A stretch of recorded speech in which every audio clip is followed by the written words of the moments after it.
Bonjour et bienvenue sur Reiki Formation Bretagne. Aujourd'hui, une nouvelle vidéo sur le thème de l'accompagnement des personnes en fin de vie avec le Reiki.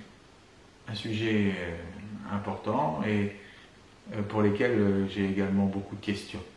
Bon, j'ai moi-même pu accompagner plusieurs personnes en fin de vie avec le Reiki et ce qui m'apportait aujourd'hui, c'est de vous apporter ce témoignage.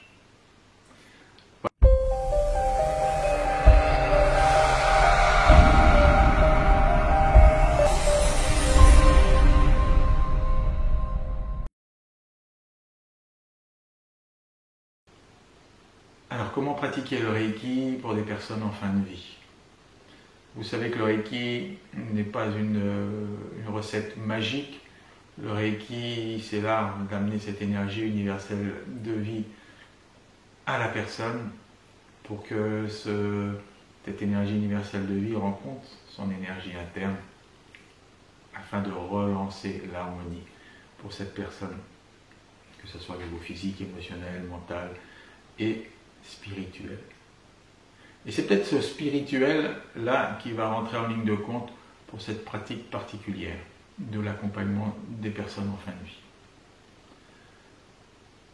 Vous savez bien que lorsque c'est fini, lorsque le moment est venu de passer à autre chose, une nouvelle étape,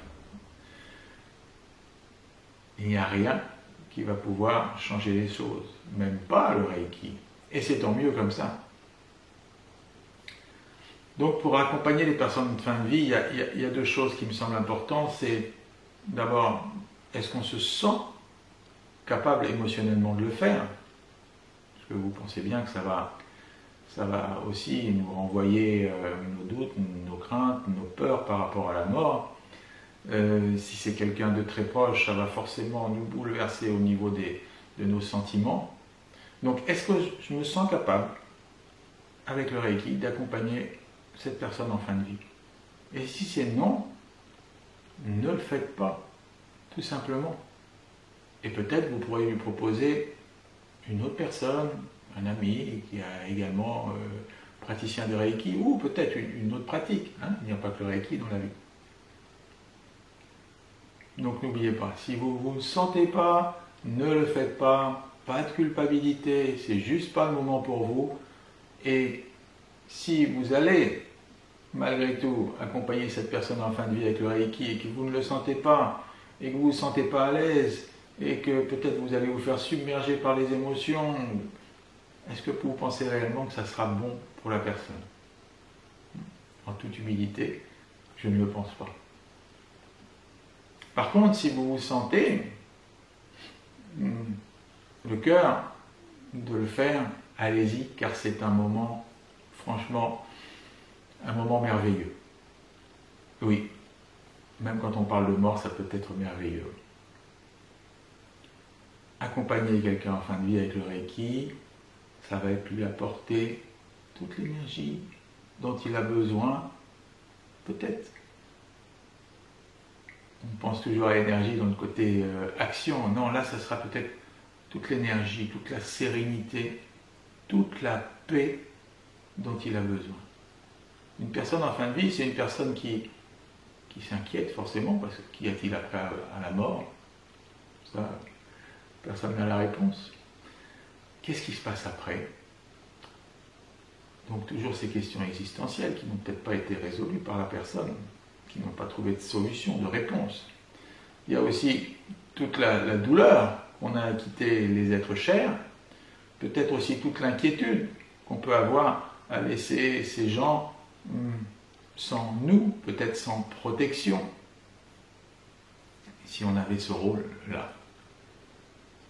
Donc vous voyez, le Reiki va apporter toute la paix, la sérénité, parce que certainement que cette bonne énergie de très haute fréquence va reconnecter la personne à des énergies les plus subtiles, les plus hautes. Peut-être que ça va les reconnecter à... comment dirais-je ça? Ça va les reconnecter à cette partie lumineuse qui est en eux. Cette partie qui est certainement en lien avec le divin. Ensuite, on met ce qu'on veut derrière le mot divin. En tout cas, le plus beau qui puisse exister en nous. Cette fréquence où on est en connexion avec le tout, où on est dans les meilleures dispositions, sans les contingences et sans le mental qui nous obscurcit les pensées et qui nous trouble nos émotions. Donc l'idée avec le Reiki, c'est d'amener les gens doucement à cet état-là, un état qui leur permettra de gentiment et doucement, dans la paix, passer d'un état à un autre. Et qu'est-ce qu'il y a à faire? Poser les mains, comme d'habitude. Est-ce qu'on fait tout le protocole? Pas forcément.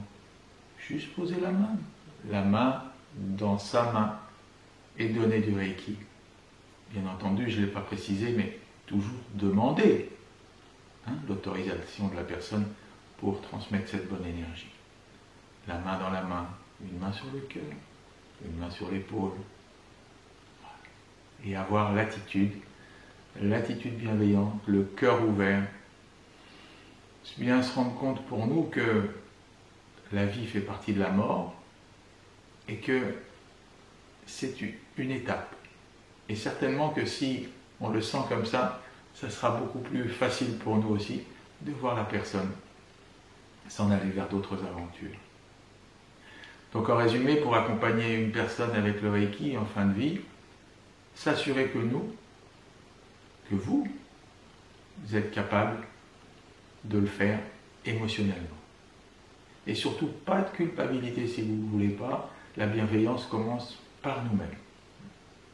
Et ensuite, si vous vous sentez le cœur de le faire, si vous sentez la possibilité, la force de le faire, vous posez vos mains simplement, le plus simplement possible, et puis vous laissez faire, vous laissez infuser. Bien sûr, il faudra voir certainement la personne plusieurs fois.